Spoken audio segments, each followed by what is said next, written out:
سلام ستړي مشر، پام وکړئ د مهال مهم خبر ته. تازه متحده عربي اماراتو ژمنه کړې ده چې له راستنېدونکو کډوالو سره مرسته کوي.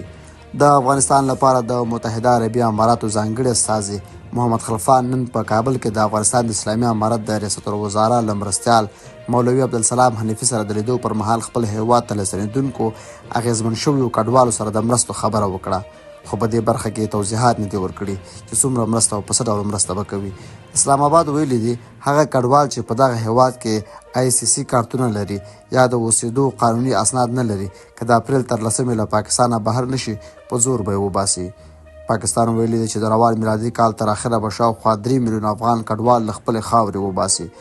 د راپورونو په اساس تېره پنجشنبه 50 کورنۍ تورخم ته لیږل شوي دي. افغان کډوال لومړی په لنډې کوتل سیمه کې ثبت کیږي، له هغه وروسته بیا تورخم ته استول کیږي.